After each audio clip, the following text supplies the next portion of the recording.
The three ex-wives will eventually fade out of Sister Wives, with Kody Brown and Robyn Brown taking center stage. This most recent hint implies that the contrary may be in the works, despite fans pleading for TLC to cut the couple and focus on the original three wives. Fans of the program wanted Kody and Robyn to leave after Kody verbally abused Kody Brown, Janelle Brown, and Meri Brown. Additionally, they recommend that the network produce a spin-off starring the now three ex-wives, rather than continuing the series as Sister Wives. Kody Brown and Robyn Brown are at the forefront of the latest Sister Wives promo for the forthcoming Season 20. Robyn Brown is no longer a wife who weeps in private. Rather, she appears to be in charge of making some important choices for Kody and his ex-wives. She begins by marketing Kody Pass, which she refers to as ***. I'm not selling this land until everything is completely fair, and we do this the right way, says Robyn Brown. Thus, it is evident that she is making decisions on the ultimate sale of their building lands. After Robyn's remarks during the previous season of Sister Wives, fans label her strategy as vague. She disagreed with her ex-Sister Wives' suggestions about how to divide the proceeds from the sale of Kody Pass. Kody gave Kody and Robyn her portion of Kody Pass. However, she kept the money she earned from her home in Flagstaff. Therefore, Kody did not participate in the selling of Kody Pass. The other women were aiming for a four-way split, which Robyn found problematic. She maintained that the other two spouses' housing costs were covered by family funds. She appeared to have resisted a four-way equal divide. Robyn appeared to favor giving herself and Kody the most of the proceeds from the sale of the property. Kody then rambled on about how to divide the funds. However, it appears that he ultimately made the right decision by dividing the earnings equally between Robyn, Meri, Janelle, and himself. However, not before Janelle and Meri hired an attorney, which might have given him a little encouragement. Fans of Sister Wives want Robyn and Kody to leave. Rather, they hope that Meri, Janelle, and Kody will make this show a series. Fans believe Kody is creating drama in every way he can to maintain the fans' interest after seeing the latest Sister Wives trailer for Season 20. When a woman emailed him to express interest in joining his family, he appeared to be completely enamored. Fans, however, think that this was done more for the drama it produced, especially after seeing Robyn's response. Fans of Sister Wives believe she appears irritated when he suggests taking a second wife.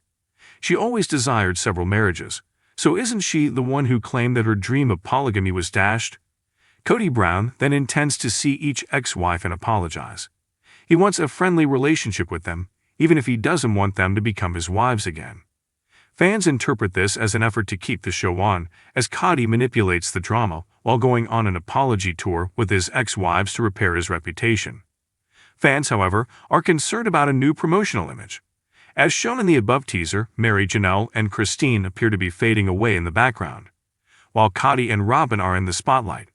Some fans are concerned about this promo. They interpret this as Robyn and Kody becoming the main stars of the upcoming season. Janelle, Kody, and Meri appear to be supporting characters rather than the main attraction. Therefore, this marketing image conveys a story that some Sister Wives fans find objectionable. Above all, people want to know why TLC paid this couple the most attention in this Season 20 promo image, and what that means for the upcoming season, which premieres next month. The lights go off. 4 women and 1 man. A clattering constellation of wives circling a single inconceivable son occupied the stage for years. On screen, we saw them take vows and unmake them, raise kids and ask questions, fold laundry and fold anguish.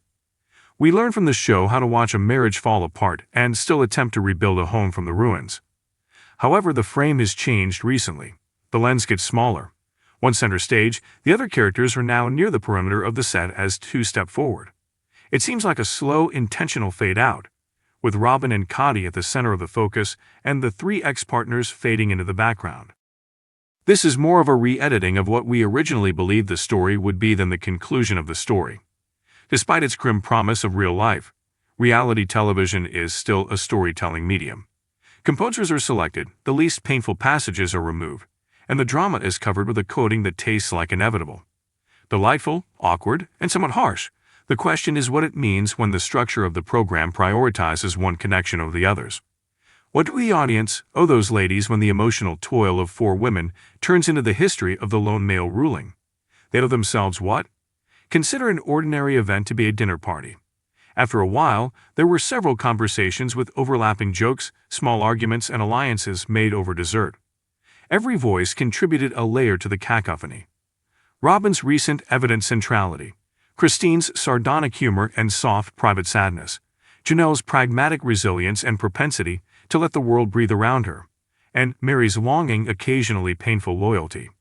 The others were orientated with Kody, who was always pointing north on the compass needle.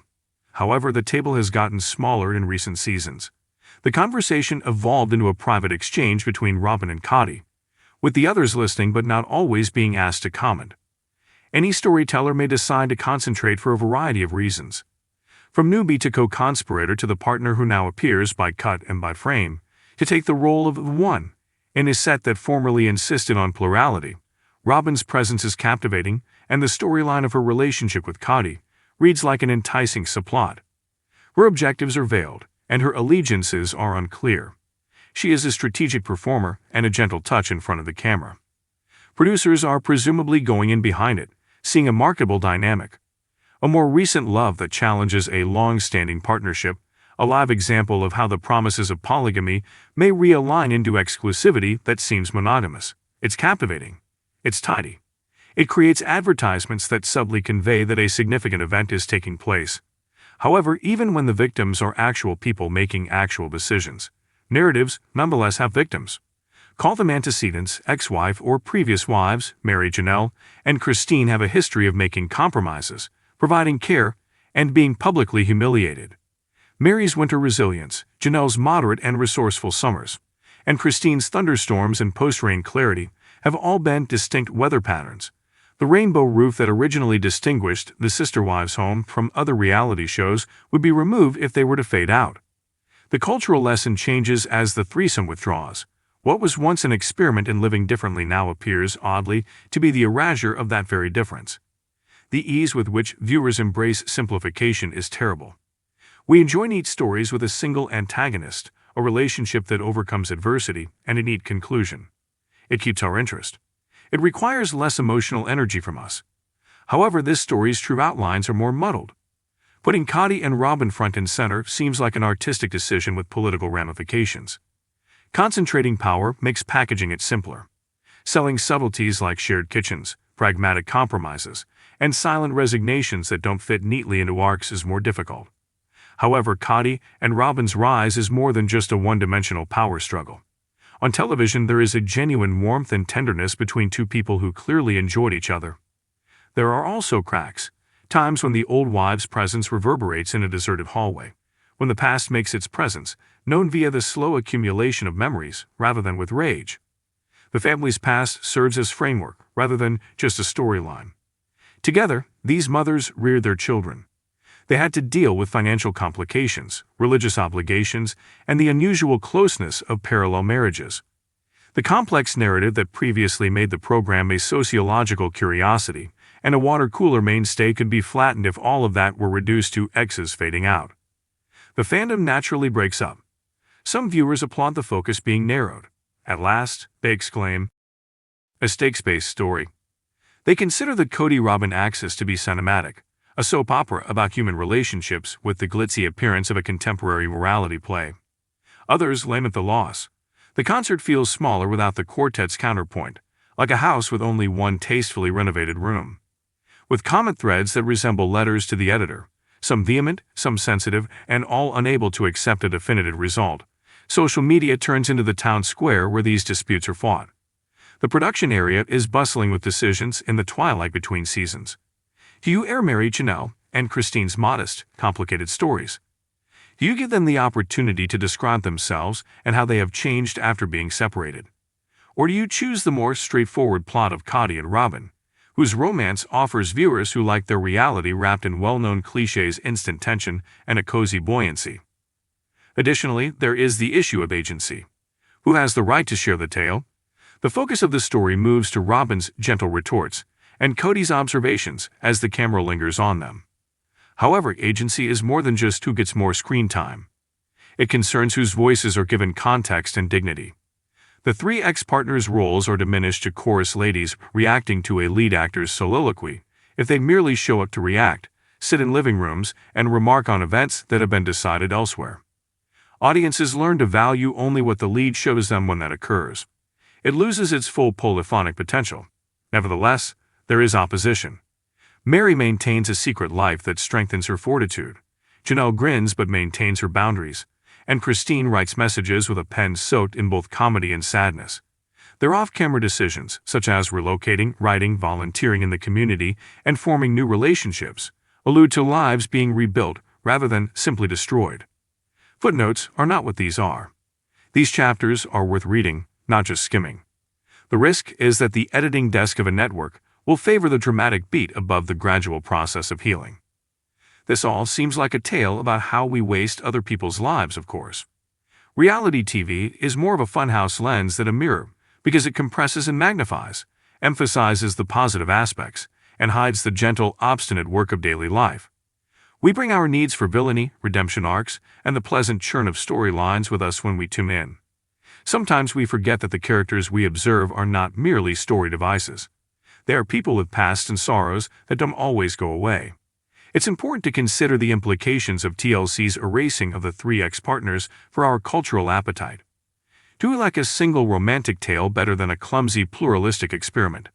When relationships reject the neat arcs of television and instead resemble the gradual erosion of coastlines, do we become uneasy? Both living rooms and boardrooms hold the answers.